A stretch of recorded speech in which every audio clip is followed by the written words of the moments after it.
Okay, guys, so I'm going to go through and do this podcast for y'all for your test on Thursday. The short answer part is Wednesday, and that's going to be one SAQ over China, and that's all you're getting.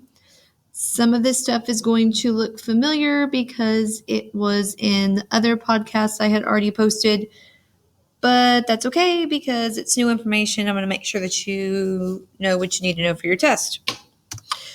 So here's a map showing all of our empires from period 3. I'm going to kind of break this down by key concepts, and we're going to go from there.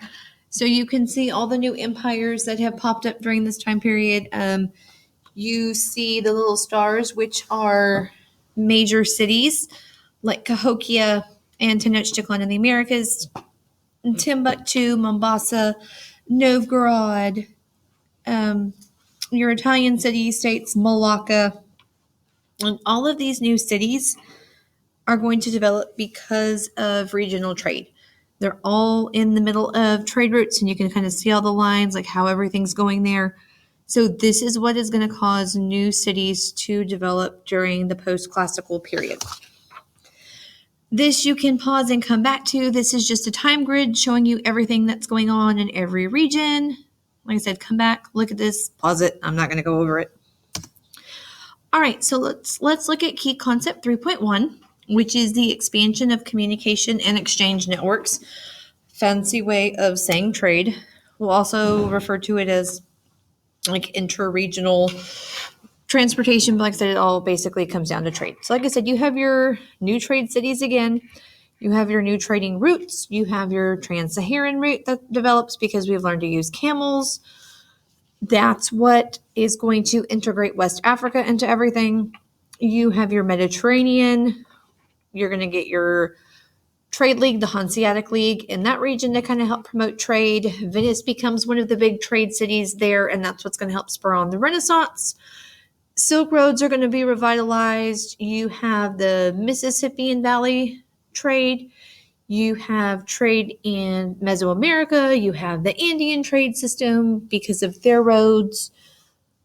And like the big one during this time period is going to be the Indian Ocean trade. So just think back to your trade simulation.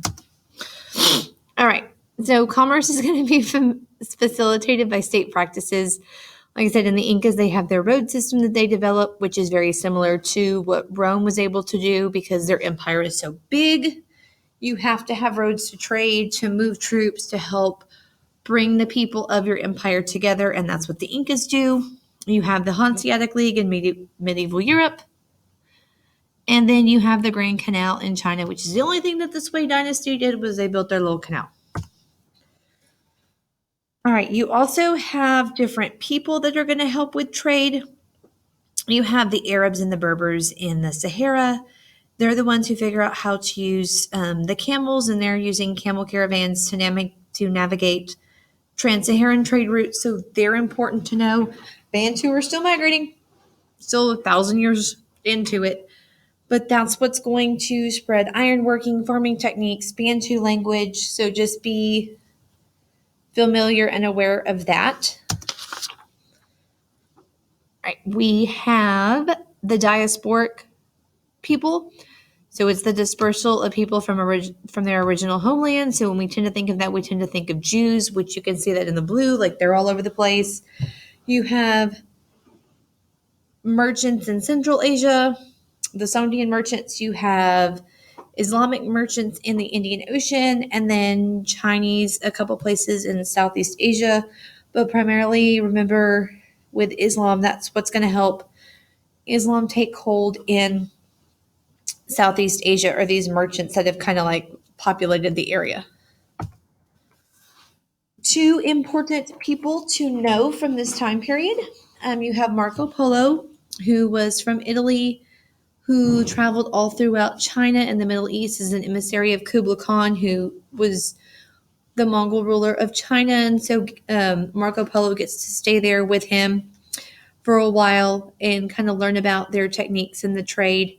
You have Ibn Battuta, who's really super important, who kind of, goes everywhere, never traveled the same road twice, and he's going all through Dar al-Islam. And it's a little bit different from him because he's traveling in a region that he's familiar with. He's a Muslim himself, so he's kind of going everywhere where Islam is readily practiced. He can see like the impact that his religion and his culture has on that region. Whereas Marco Polo, you have a European stuck in the middle of Asia, and so that's kind of new for him. All right, cross-cultural interactions is going to result in cultural diffusion. We've kind of talked about that. You have Christianity going throughout Europe. Islam is going into sub-Saharan Africa and into Asia. You have Buddhism going to Southeast Asia. You have Hinduism spreading.